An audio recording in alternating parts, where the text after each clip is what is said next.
An official whistleblower sounding the alarm on Elon Musk and DOGE and their attempts to defraud all of us. That's what we have today.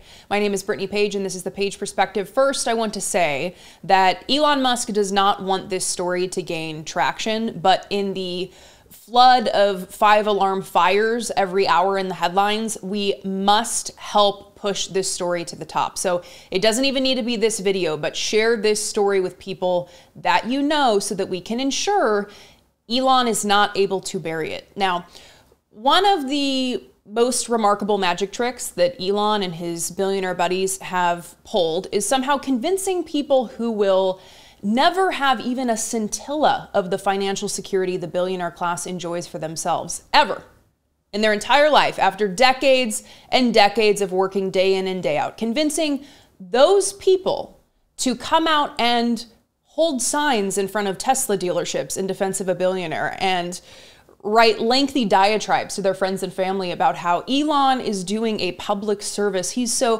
freely giving of himself and his time for the people. And those of us who have seen the writing on the wall have been waiting for more evidence that Elon is not an altruist who is singularly focused on government efficiency. And we now have new evidence today from NPR reporter Jenna McLaughlin, who obtained an official whistleblower disclosure. We now have an inside look at what DOGE is up to when we get these news reports that they're showing up to federal agencies, demanding access and shutting down programs that save lives. In this case, we're talking specifically about the National Labor Relations Board, which NPR describes as, quote, the small independent federal agency investigates and adjudicates complaints about unfair labor practices. It stores reams of potentially sensitive data, from confidential information about employees who want to form unions to proprietary business information. Now, this whistleblower has since come out. His name is Daniel Berulis. He's given interviews, and I'm going to play a bit of his interview with Jake Tapper and his attorney, where his attorney details some of what happened here.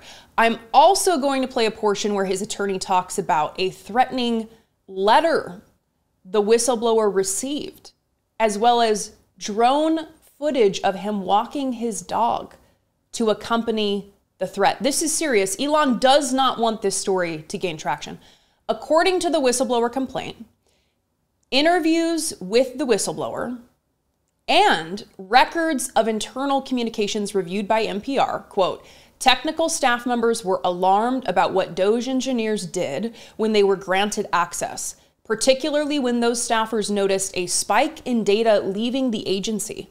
It's possible that the data included sensitive information on unions, ongoing legal cases, and corporate secrets, data that 4 labor law experts tell NPR should almost never leave the NLRB, and that has nothing to do with making the government more efficient or cutting spending.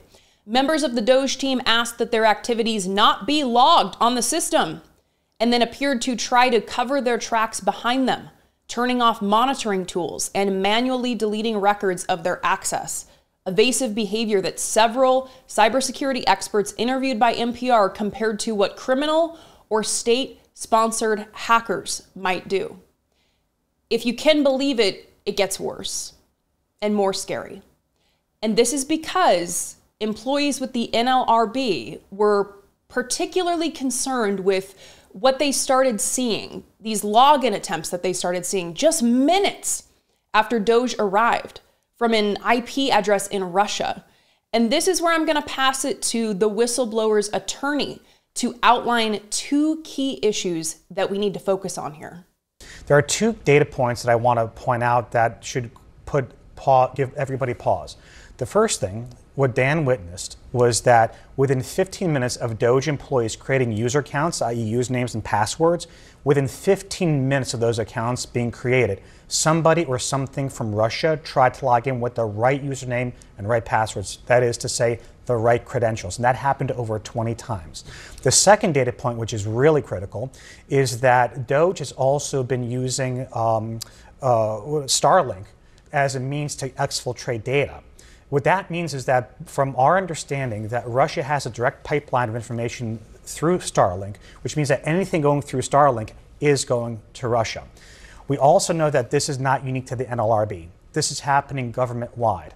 And then the other thing that I wanted to flag for everybody is that right now, and I don't want to say that this is intentional, it could very well have been a mistake, is that critical infrastructure databases in many government agencies, as we understand it, have been exposed to the open internet, which includes critical databases at the Department of Energy, which includes a lot of our nuclear regulatory agency material. So right now, the real concern is that this is not unlike Chernobyl and all of the control panels lighting up after the meltdown. This is serious, and I just want to commend Dan for coming forward to bring this to everybody's attention, because this really is the tip of the iceberg. Yes, absolutely. Daniel is coming forward at great personal risk, and we will get to that in a moment. But think about what you just heard. DOGE has been showing up to government agency after government agency demanding access to data, and we have zero oversight what they are actually doing with that data.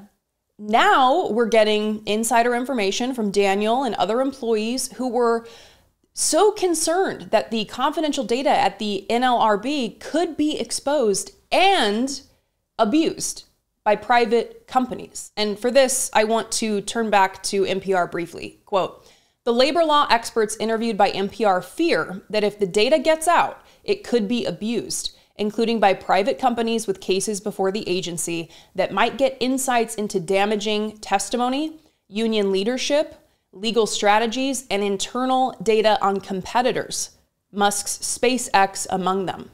It could also intimidate whistleblowers who might speak up about unfair labor practices, and it could sow distrust in the NLRB's independence," they said. The whistleblower's account is corroborated by internal documentation and was reviewed by 11 technical experts across other government agencies and the private sector. In total, NPR spoke to over 30 sources across the government, the private sector, the labor movement, cybersecurity, and law enforcement who spoke to their own concerns about how DOGE and the Trump administration might be handling sensitive data and the implications for its exposure. Much of the following comes from the whistleblower's official disclosure and interviews with NPR. So this is very well sourced, and while the acting press secretary for the NLRB is responding to this reporting, denying that DOGE was provided access to its systems and data and that an investigation took place already, the reporting is clear to note that there's evidence that's not true. Forensic data, records of conversations, you can't just deny the evidence. But like I said, Daniel is coming forward at great personal risk. And I want you to hear from Daniel and his attorney because it's described in the NPR reporting, but let's hear about the personal threat taped to Daniel's front door directly from the source.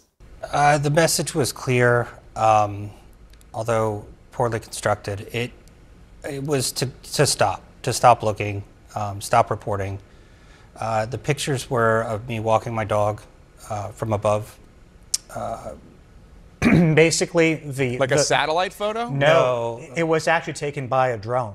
Yeah. What's really disturbing about all of this is that we had somebody literally either themselves or have somebody go to Dan's home and tape a threatening note, a menacing note that included a lot of personal information.